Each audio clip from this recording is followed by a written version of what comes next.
Welcome to Cancer Talks, a podcast sharing stories of personal transformation and collective healing from people who have been touched by cancer. My name is Claire, and I'll be guiding today's conversation. My guest today is Emma King. Emma is a midwife in the making, a clinical herbalist, almost a nurse, a birth doula for both postpartum and abortion, as well as a death doula. She's a white monied New Yorker who grew up in Manhattan in a home marked by chronic/terminal illness. She is a big, soft-egoed Leo/emotive, perverted Scorpio, sometimes a novice tattooer, a bi, incorrigibly contradictory girl, a lover, and a fighter. If you're listening on an iPhone, click the plus sign in the upper right corner to follow our show and get notified when a new episode is released.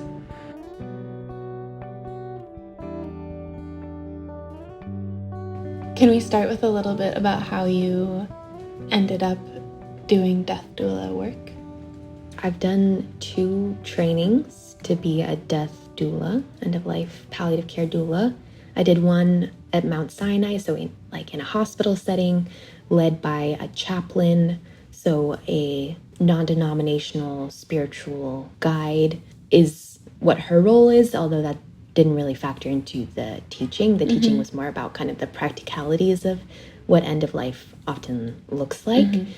And through that worked as a doula where I had like a case list and went and visited with people who are mostly had cancer and had been referred to the service. And I would just go and talk with them to various different responses. I've been thrown out of rooms, which as the medicine of being able to say no to someone. Can you tell that story or one story of getting thrown out? Yeah, it just happened one time. There were other people who were less excited, but yeah, I was like a little white girl and walked into this older black man, I'm going to say man's room, and he, his anger was so vigorous. He seemed not to be on death's door, but yeah, he just really didn't want me there. And in the moment, I had a hard time with that just because it was hard to encounter someone being so personally. Yeah. It felt personal. Do you remember what he said? I think he was talking about me specifically, not wanting me specifically there, and not a rejection of the idea that I could be the one to have a conversation with him about this experience, which totally legitimate and true. And I mean, not even for the fact of his rejection of it, just no, who can be the right person to have that conversation with. Yeah.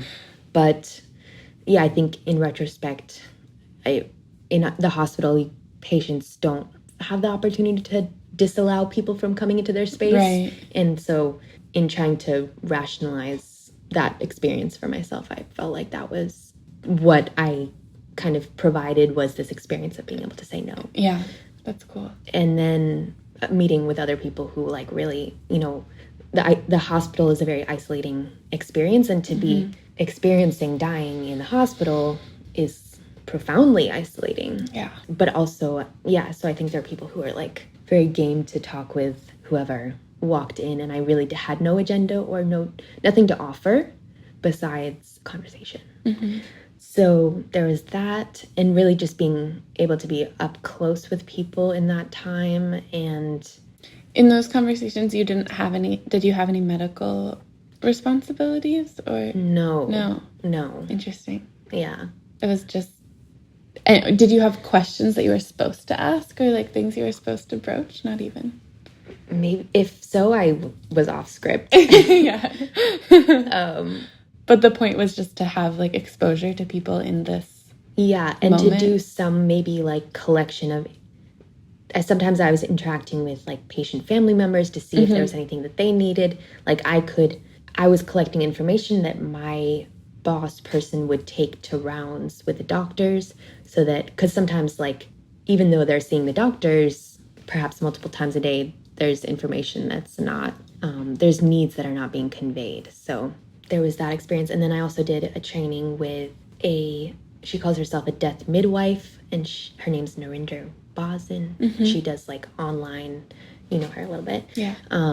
She does online death doula training, and she allows you to pick your title, and she's the one who introduced me to more information about the lineage of death attending and the ways in which it has been always, for lack of a better word, a spiritual role and a community role, and kind of care as in like meeting many needs that are fluctuating. So I think having this very kind of emotional training, like, or a hospital training, and then having one that's more in line with my like herbalism tradition rounds out my understanding of end of life care and all the things it can mean to different people. Yeah. Well, I started with wanting to be a midwife, and that felt like accumulating tools that had been like a collection of a basket of tools that had been taken apart in terms of women's work or care, and taken apart in your life, taken apart historically, as part of my kind of political education in college about the history of feminism and healthcare and gender roles, and learning about midwifery and like, you know, the ways that medicine people were oppressed and murdered and how that continues. So I that felt like a gateway into thinking about death and the role of like the caretaker of caretakers in terms of death. And those, I think historically those roles were the same, and that is so again in a way, in that those are the moments where medicine is not, the premises of medicine are not central. Like the medicine in those situations is care and togetherness. So I'm interested in that role more and more so in terms of death, because I feel like it is the great equalizer in a way that birth and biopolitics, or like, you know, positivity politics don't fit my gender expression in a way, or my understanding of gender and futures. It feels like it's more about death than it is about life and capitalism. Your life. And self-identification is more about death. That's a bigger conversation. But in terms of my role in a social world, yes, I feel like I'm more interested in the conversations that talking about death open than the conversations that talking about birth open. Wait, I want to backtrack to a few threads. One, the basket of tools got taken apart, and are you doing something to put the tools back together? Is that how death work feels? Like you're putting these tools back together? Yeah. And what are the tools? So I think her name is Barbara Einrich. She wrote Witches, Midwives, and Nurses. She talks about, really from a white historical perspective, the way in which those roles were fractured and through capitalism, like made into like specialization. Specialization and this kind of like above the line and below the line, like what's appropriate and what's capitalizable and what is not. And paid work versus unpaid work.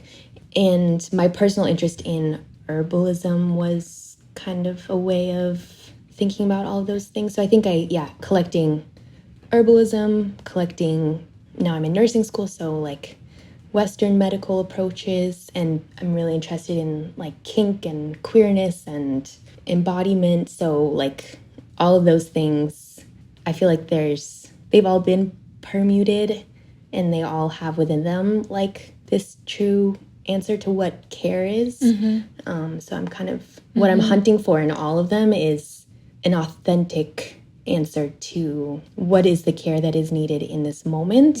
And I think a lot of that already exists. Like there's a dominant structure that controls care, but we still take care of each other. Yeah, the needed care always happens. Somehow. And then sometimes it doesn't. And sometimes it very much doesn't. And then sometimes people are sick and they don't have the care they need. Yeah. Yeah. And I think dying alone or suffering alone is not necessarily the worst part. I think part of our culture's fear is this fear of dying alone, and we do everything to prevent it while also enforcing it. Mm-hmm.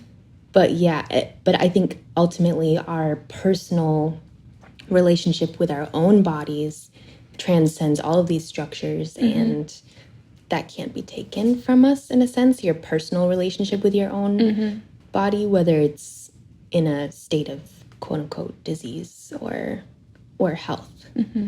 I think I operate with the assumption that dying alone or being sick alone is the worst thing. It's definitely a terrifying idea. I mean, and not to say I'm uncomfortable being alone. Often I feel really secure and even connected to the world when I'm alone. Yeah. But I'm curious, if you were talking back to something, or what made you say that, or if there are things that come to mind that feel like a deeper pain than the idea of being sick alone. Well, I think it's definitely an evolving question, but in my experience as a student nurse, being in the hospital, seeing people who are, through contemporary medical technology, experiencing a type of physical ability / disability that is only possible in this time, and are in relationships of need with the equipment. And also enforcement with the medical equipment technology. Yeah. There's ways in which those relationships can be highly traumatizing to witness. Yeah. And because you're witnessing trauma. Yeah. Because, what makes it a question of whether this system is capable of care is because there's so much enforcement of care that happens. Yeah.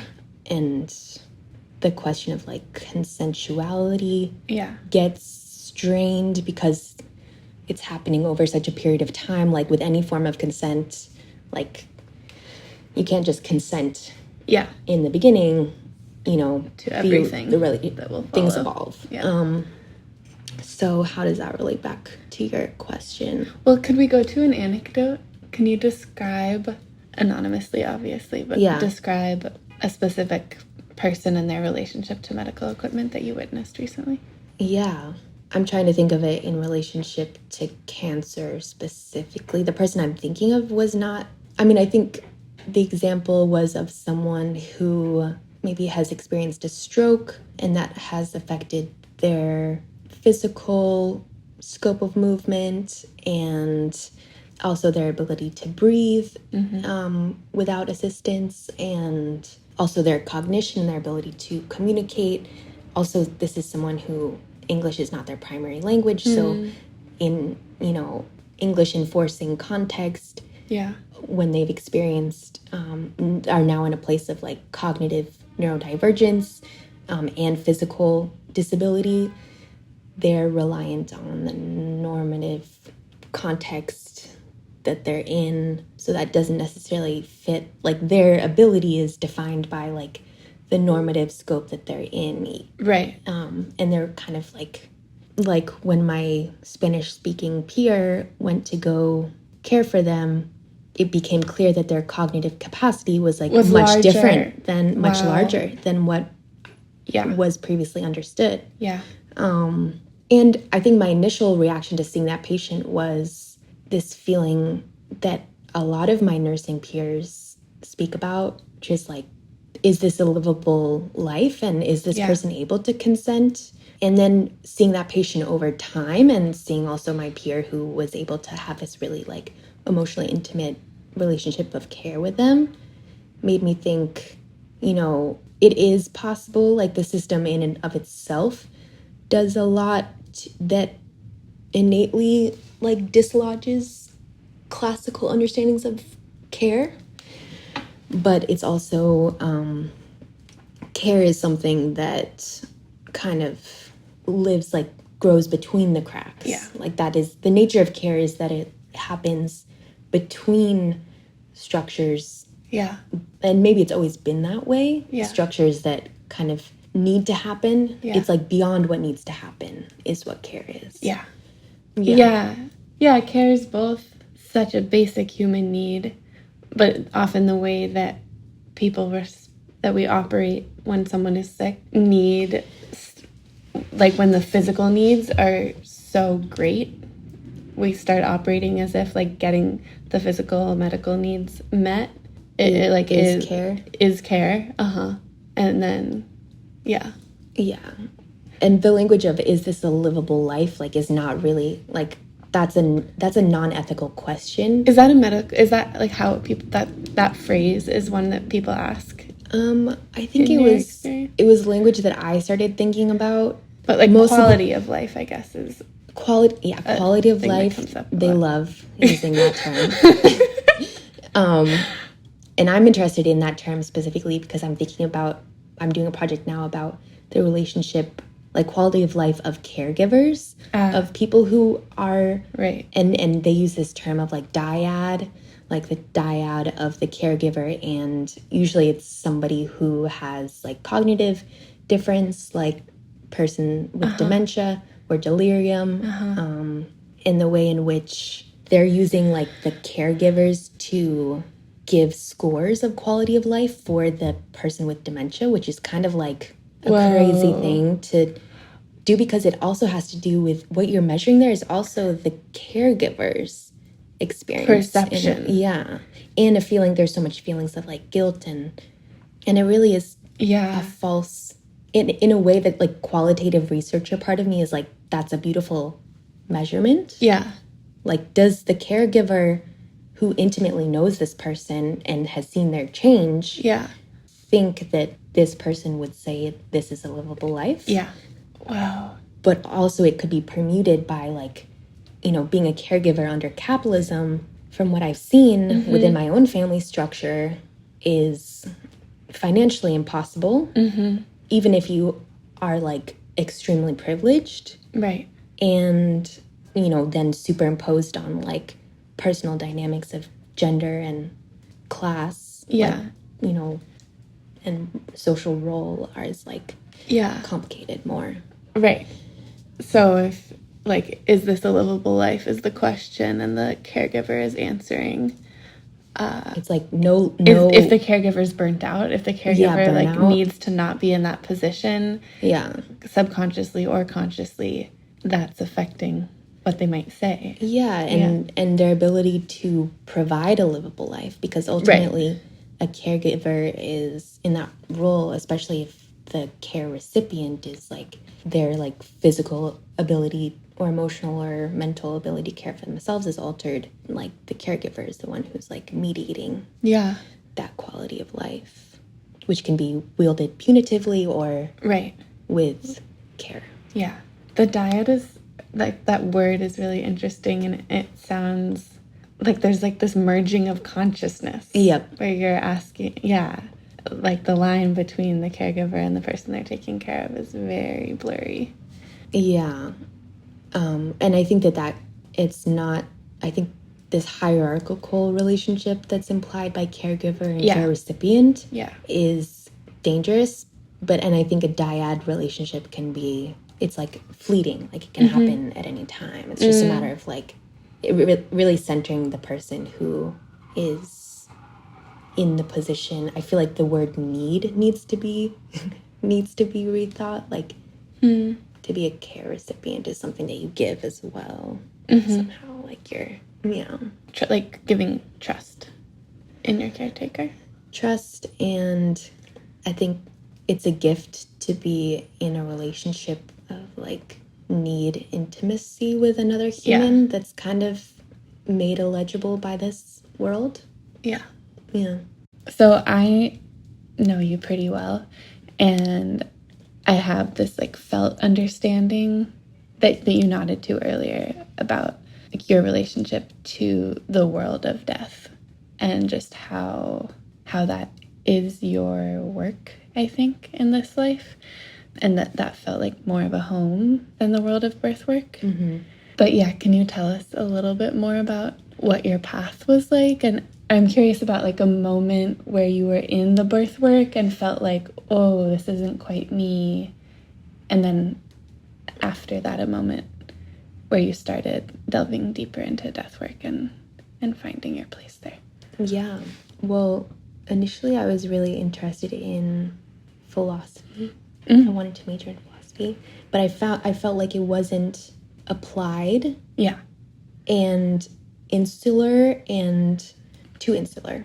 And then I went to gender studies, feminism, and that interested me in the ways that it connected to conversations of race and class and the contemporary.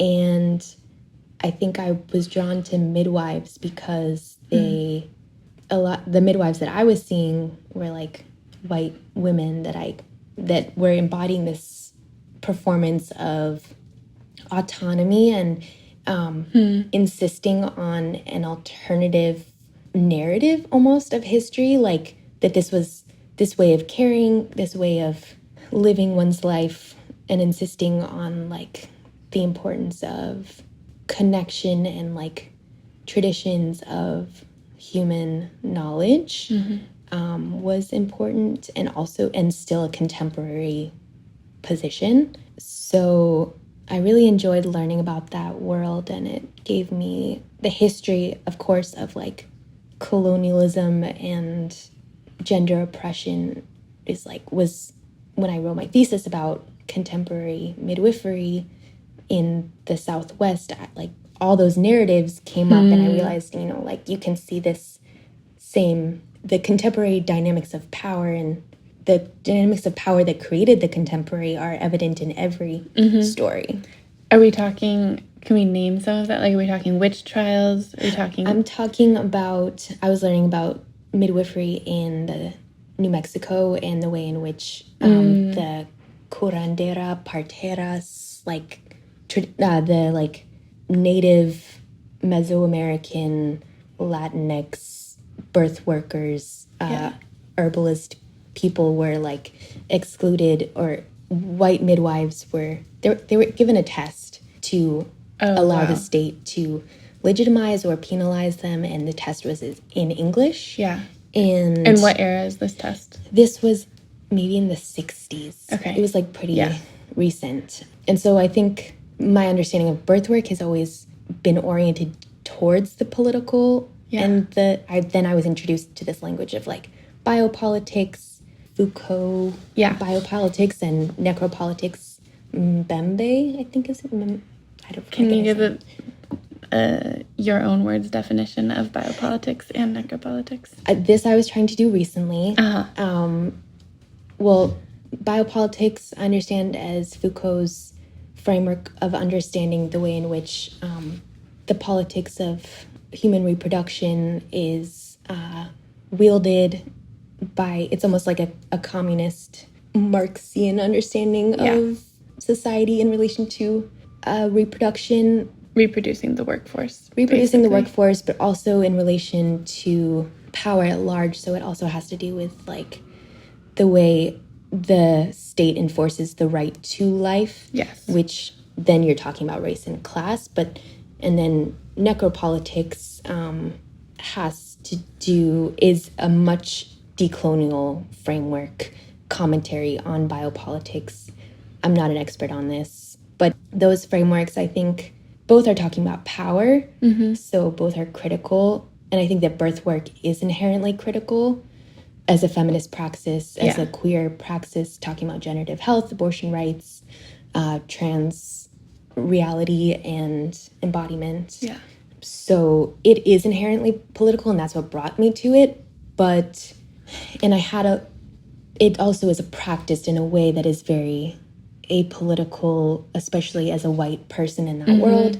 You're seeing to be talking about birth and living birth is to be invested in this idea of perfect future and then that's connected to whiteness. And I think that can, I'm saying this as a white person, and birth is happening for everybody. Yeah. Yeah. But I think there's ways in which the idea of there being a future has been like co-opted and is being like propped up and, you know, Frankensteined alive by this idea of like a white future. And of course, the conversations that are most interesting right now are about a future that is not embodied by white priorities. But anyway, so I saw a lot of really beautiful births, and the drama, the life and death of those, the tragicomic aspect of those experiences is really beautiful. How do you see death in the experience of birth doulaing? Well, it's different outside of the hospital, but I think those experiences, like, they're hyper beautiful, like being in New Mexico when the sun's coming up and this person has been laboring for like whatever, 10 hours, and then they're with their loved ones and the baby comes into the world, and you feel like heaven is earth and earth is heaven. And even though there was death there, death in those spaces even isn't fearful, because I forget who told me this, but like the language of when people give birth, they cry, and the crying is in part because when you give something life, you're giving it death as well. Like in the moment of birth, you're realizing that this will die object, like it's a gift almost. Like we're given our life and we're given our death in the same moment. And is death also there, or we could say it is, but are you also referring to death in the sense of like the other side of the veil, the place the new life is coming from, or not so much? I'm less interested in a reincarnation idea, but I don't think that there is another world that is just like, that's just my personal framework philosophy. But yeah, birth work just started to feel a lot about like you have your cute little family, and and you make a future, and the world is burning. And in order to keep feeling okay about making this future for this other person, maybe you don't have to, but there's a natural tendency to set aside the fact that the world is burning. For example. Yeah. And or plenty of other things, like many other, set aside difficulty, set aside the violence, idea of illness, set the aside idea illness, that, that your child could, experience illness. Like I hear like a dad's voice saying, you say like, "How you doing?" And can't complain. Kids are healthy. Yeah. Yep. Yeah, I think, and witnessing in my family growing up, witnessing, a child with illness was part of my family experience. And that inversion of like the children are the future and the future life will always be well is very much the moment now.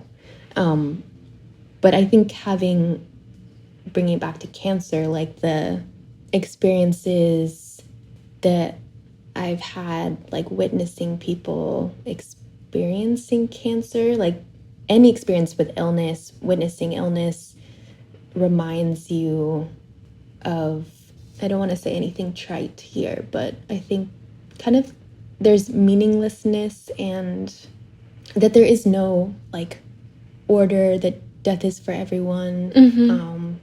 Chaos or something. Chaos. And I think I maybe had this like obsession with the chaotic energy of it, in that the chaos brings truth, and like that in those moments of like your world breaking open, because your preconceptions about how the future is supposed to look break open or bloom in that moment, it can create this different kind of love. And so I think loving illness in a way is part of it, or loving mortality. And maybe that's what brought me to birth work in the beginning, this feeling of like this rawness, and the rawness of illness, like seeing that in the hospital or seeing people who are dying of cancer in the hospital, like there's a social rawness as opposed to just like a human life rawness that is harder to handle. And I think just as I grow and mature, like socio-political,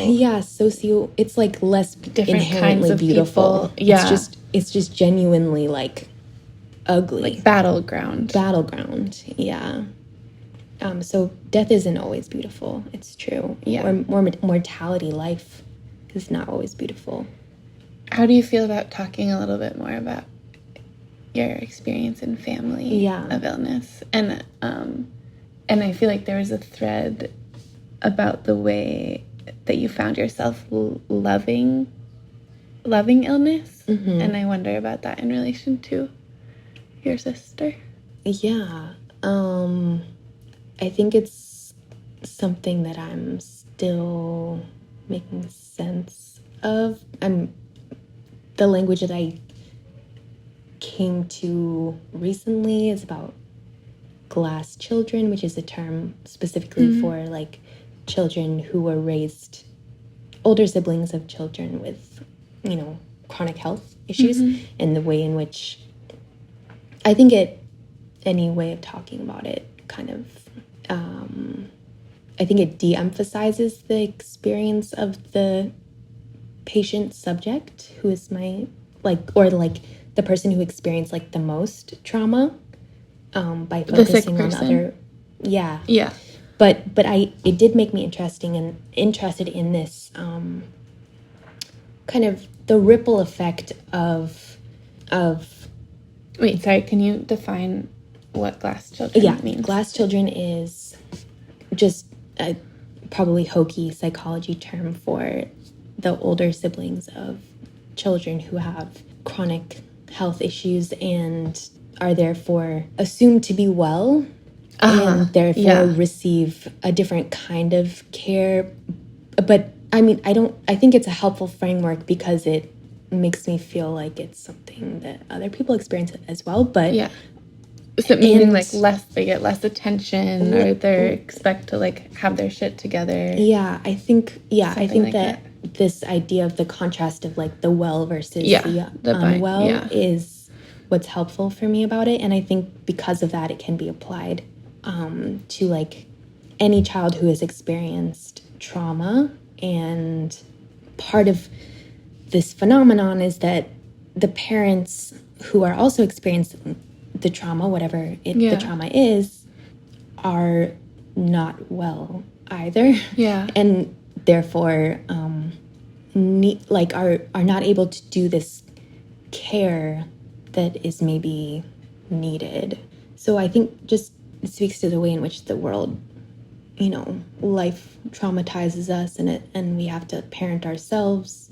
And but also in my experience, like illness, it is, I don't want to use the word blessing because it sounds too Christian or something, but like as I was describing, kind of it breaks.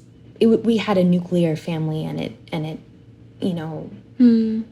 even around this experience, but it allows for this authentic pain.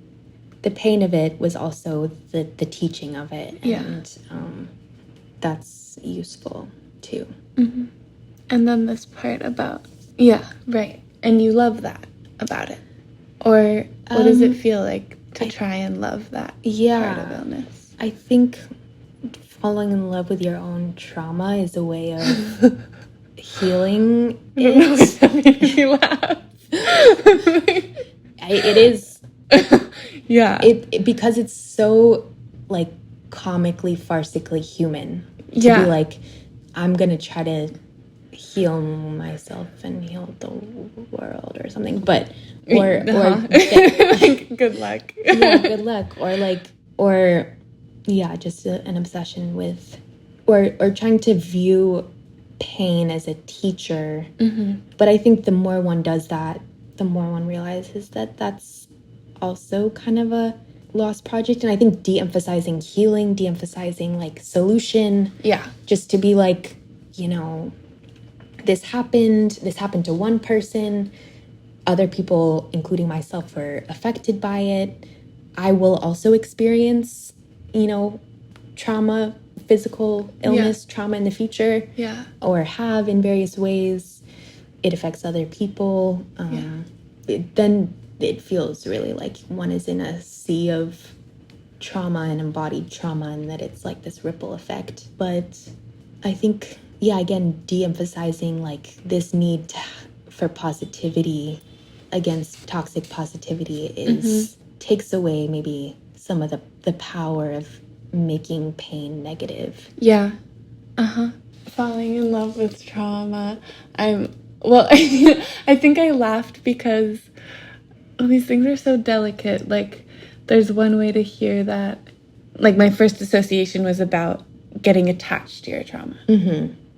The ways that people identify with their trauma, and which can be like re-traumatizing, or just like fear, living in fear, where like aspects of a person's trauma can become also the safety blanket, and moving, like starting to tell a different story about your life, or finding new forms of connection that like bring joy, whatever, where those things sound scarier than staying with your trauma story.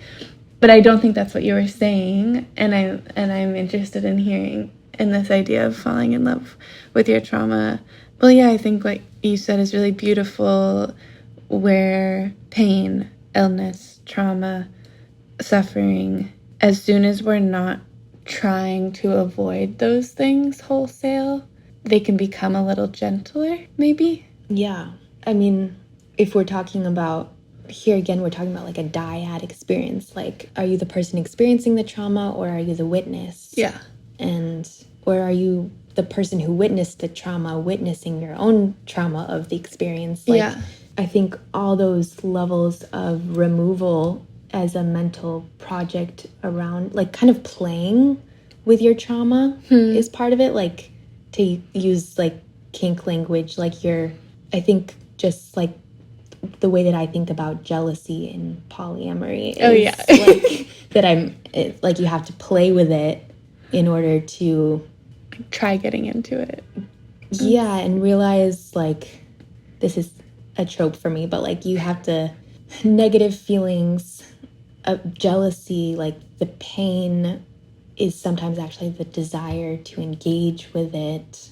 So I'm trying to think about that in relation to trauma. Like, why do we fixate on these experiences? And why do we identify with them? Why do they haunt us? Why do they haunt us? And like, why do we let them? We haunt them almost. Totally. We return to them again and again. Yeah. So I think that relationship of being like tied is kind of interesting. Yeah, and if we think about the way that trauma affects us is by us haunting the initial traumatic experience, then we could also do something differently. Like, if we're this character returning to the scene of the crime, we could return to it like as a joker, or like in a playful way, or a loving way. Yeah. And I think because we're so changed by our lived experience, anytime you return, just like with the way that memory works in the brain, every time we remember something, it's recalled, but recalled to a different self, So you have this like ever-evolving relationship with it. And in relation to, I think, the caregiver-care recipient relationship, with memory is like when we fixate on traumatic memories and of like witnessing trauma, we're, thinking about our own mortality and trying to return in a sense, this idea of like health, total health is home. Like, you're trying to get back there to your home base, your stasis, your true self, something. And in a sense we can never return, and that's what mortality is, this point of no return. Yes. But is also in a sense like your final form, as we say. You know, the conclusion, like the integration of all stories and all selves, and all relationships to the other that end with kind of a singular other experience. I remember sitting at the same kitchen table. Actually, I think it was a different table, but it was in the same place. And I was describing my work with Cancer Talks, and it was the first time you said to me, like, I'm sort of trying to move away from this idea of healing. And I, at the time, felt on the same page with you about wanting to move away from a solution-oriented version of care or medicine.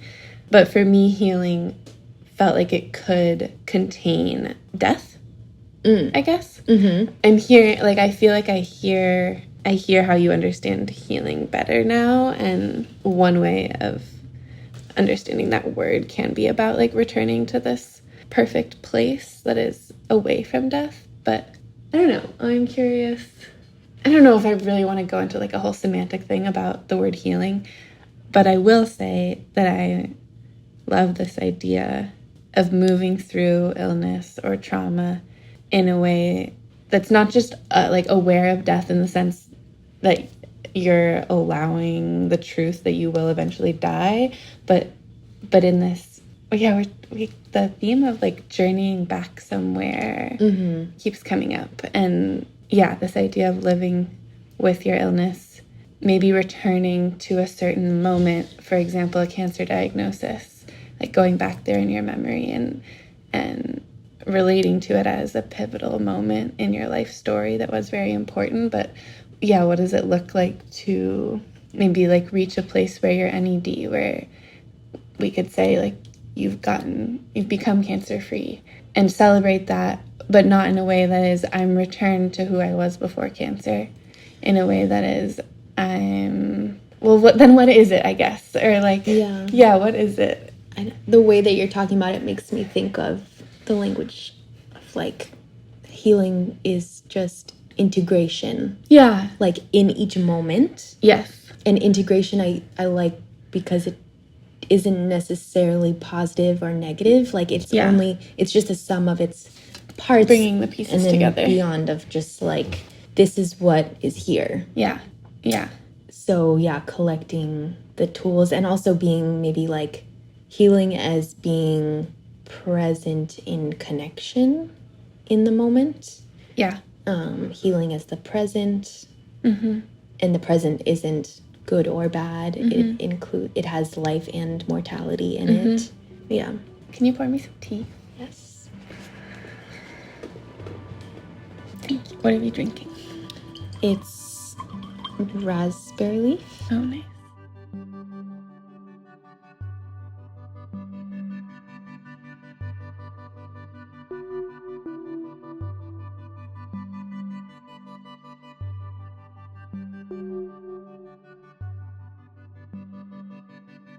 I want to read something from Susan Sontag's Illness as a Metaphor.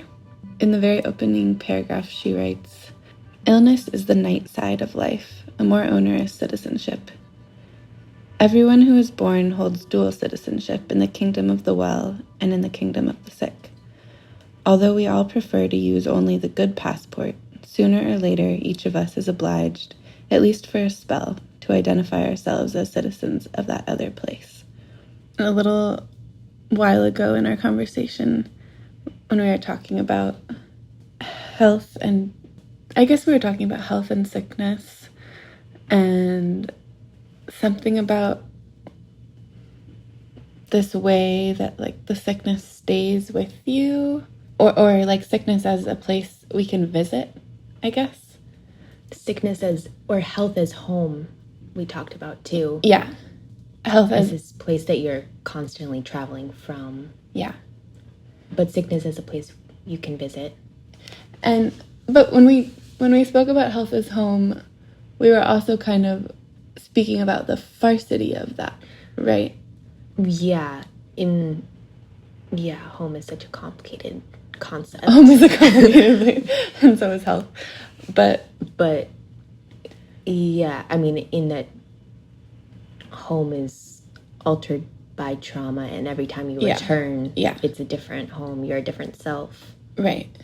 Yeah, and as we were talking about that, I just had this visualization of, well, sort of like the sun's transit, but like this arc where life is on one side of the arc and death is on the other.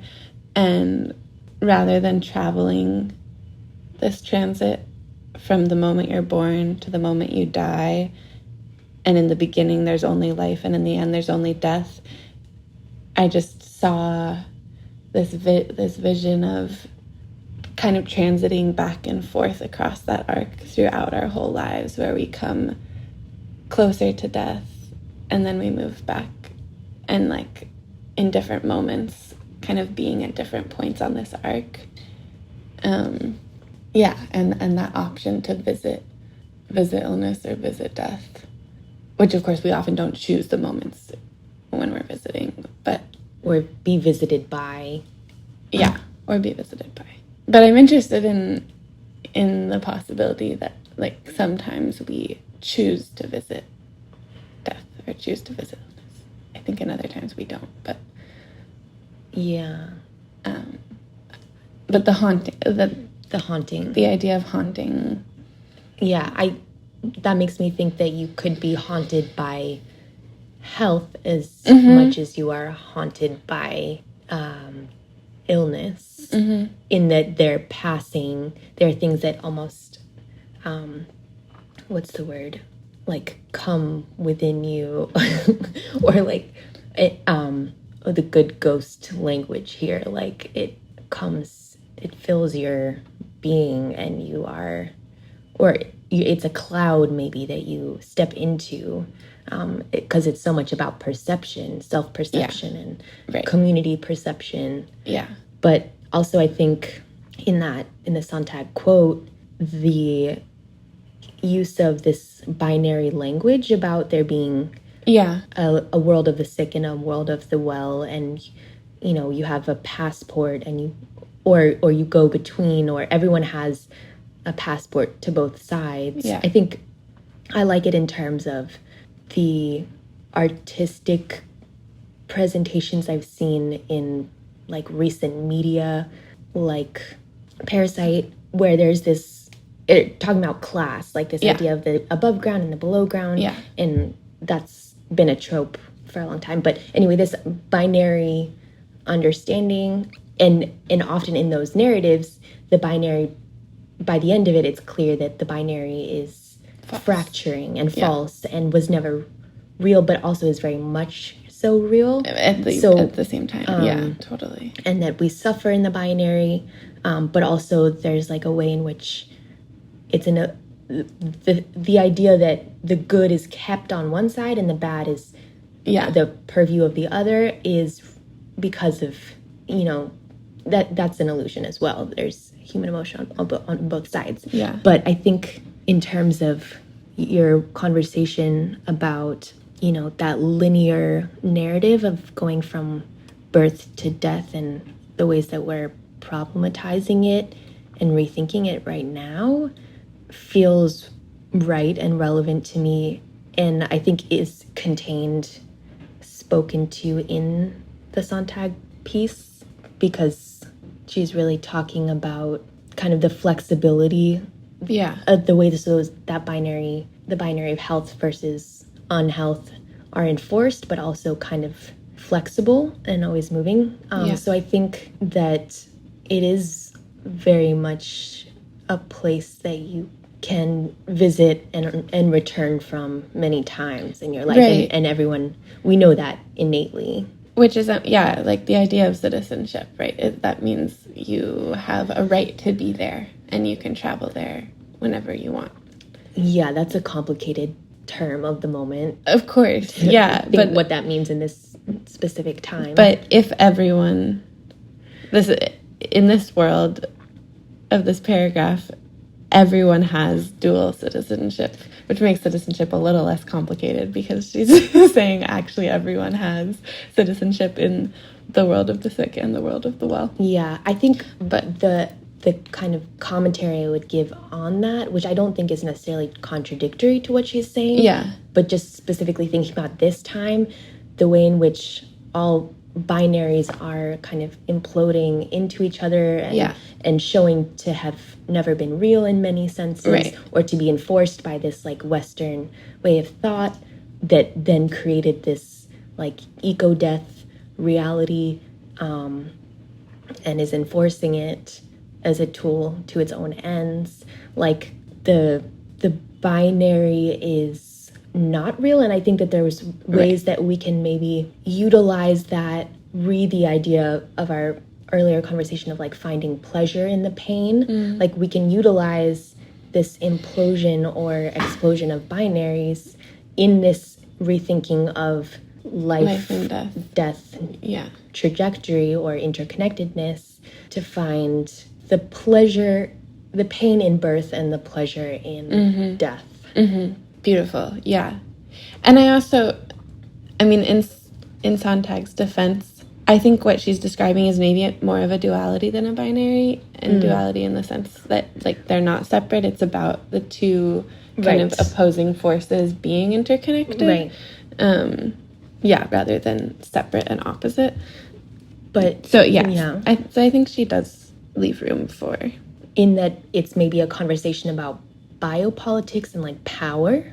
I would say it's a binary. And right. Well, she's critiquing that it would be a binary, or that anybody could, as a whole person, be sick or well. Right. Yeah. But also kind of making it into a conversation about this idea of the impossibility of escape. Could talk about that. I think if we're focusing in on the word citizenship there, like interesting. This as a citizenship implies like a right to land rights almost, or like what are your rights on this land? And you know, these are rights you want to have because this is a good land or something.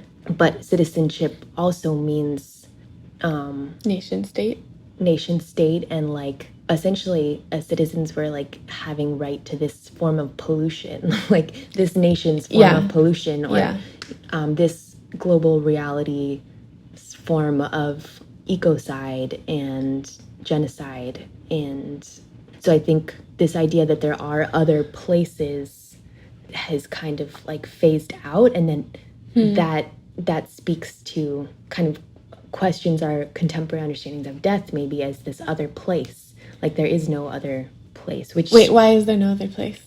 There's no other place because like wait, I know what you mean. There's no other place in the sense that there's nowhere to go that would be safer or closer to wellness. Right. Yeah. Okay. Yeah. So let's backtrack a little bit, because so maybe we're sort of working with the idea that you could have citizenship in the kingdom of the well. Right. Which means a place you can live where you're free from sickness and free from thoughts of death. Yeah. Which the idea that one ever inhabits that. Yeah. Which in a lot of both industrial medical contexts and alternative health contexts, it can feel like there's an assumption that there's a well place to go, a safe place. Which makes healthcare a fascist project. Because you're trying to control people's mobility in and out of the world of the well and enforce their wellness. Like in the hospital, people are made to live. Yeah. And even if they want to be alive, the way that the mechanism works is this system of enforcement. Right. And that enforcement can look a lot of different ways. There's the version where there's quarantine, where the sick are kept to protect the well outside. And then the sick are kind of like on the inside in this physical place for the sick. Almost creating their own bubble of wellness. In a sense, like when you're in your house with COVID, like you're not well, but like... Right, but the point would be to make it like this haven where the sick can get well. Yeah, quarantining. Yeah. Ghettoizing. Yeah. Right, so it's both like a controlled environment where we're trying to create wellness at the same time that it's keeping all that sickness away from those who are actually well. Yes. Yeah. And then this idea of escape we were talking about last night.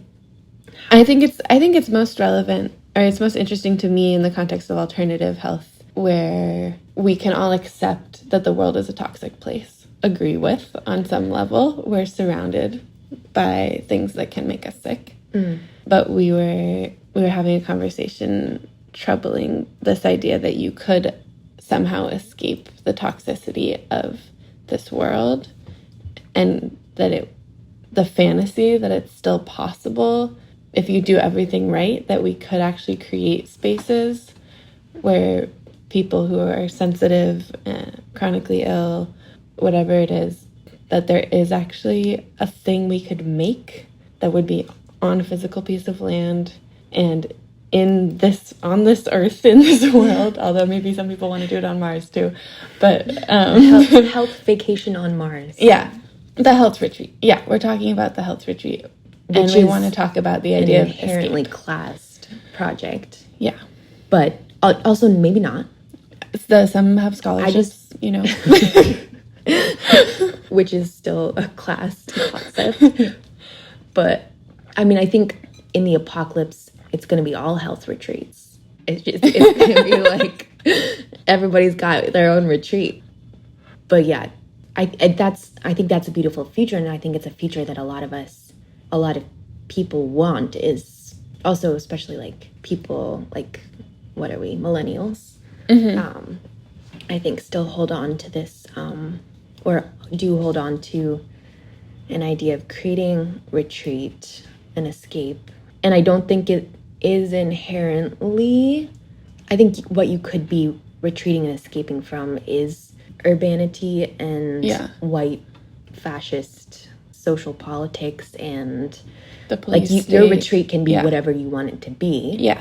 And I think that there's a lot of arguments for creating other formulations of safety. And those are very much needed. So I think people should do that still. But I do think that there's consensus on that environmentally we share a pollution, and people who are most marginalized, living in most rural places, often have the worst pollution because it's a tool of genocide. So I come from the wellness community as well, like in herbalism, studying herbalism and using wild plants as medicine, and also coming from that teaching in an urban environment. So like people are finding wild growing plants in highly pollution dense areas and using them because there's this idea that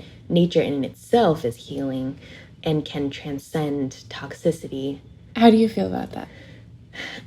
Well, also there's a lot of conversation about being cautious and intentional about where you're harvesting from, and harvesting in intentional ways that take into consideration the other participants in the environment and one's relationship of like right to the product of an environment based on a relationship formed over time and identity. But I think it's really complicated. Yeah, well, I mean, it's making me think of like this idea of relative health, or the way that someone's health is contextual. And I think often like the way people understand how healthy or not they are, or how sick they are, has so much to do with who they're around and how sick those people are. Or like, for example, like making a violet tincture from an abandoned lot, like in the middle of Manhattan, that's not a pure thing, but I have felt like medicinal value from urban foraged medicine, and I know that there just are toxins in there. Like it's a dirty thing. And I think that's a beautiful note, that the medicine is in your experience. Right. Which I think I've heard people talk about that, like with chemo, like if you're experiencing, it's about your orientation, your relationship, your personal relationship what you ingest and how you interact with the world. Yeah.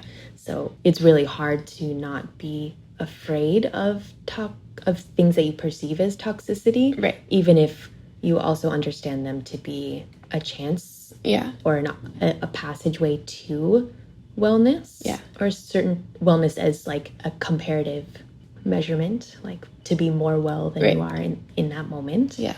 But yeah, thinking of your experience with the urban tincture, like I think that language is, that way of understanding medicine is so integral to herbalism, especially there's all this like all these layers of medicine, spiritual medicine, story medicine, going, in a spectrum towards highly refined pharmaceutical medicine and surgery, and all those things are useful and available and invite different forms of healing and wellness, and there's specific types of wellness maybe that relate to each of those interventions.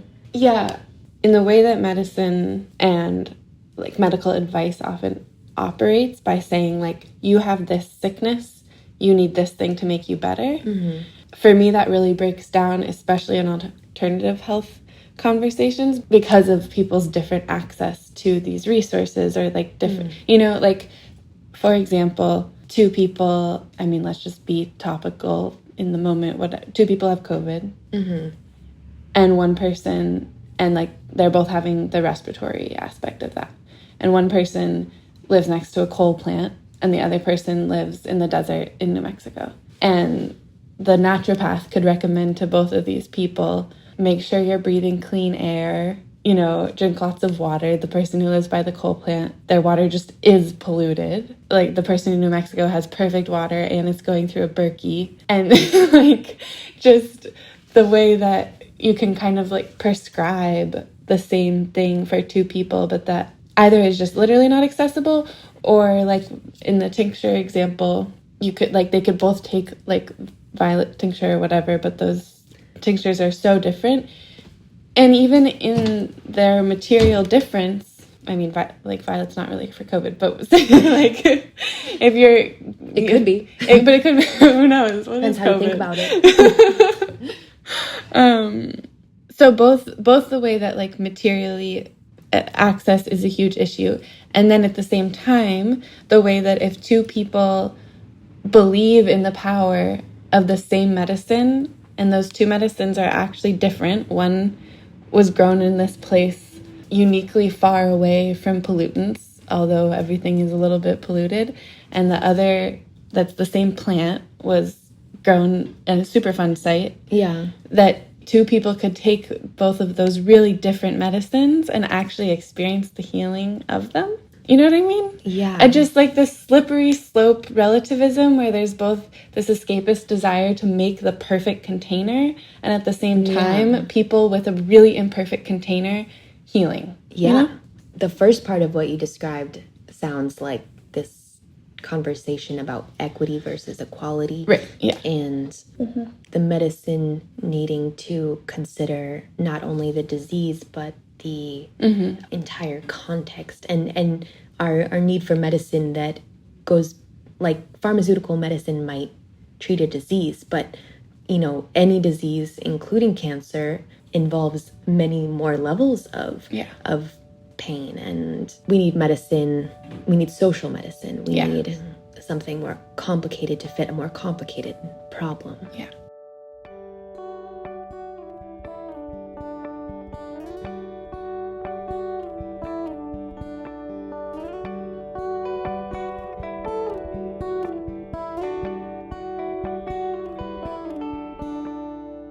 If you enjoyed this conversation, please leave a review in your podcast app.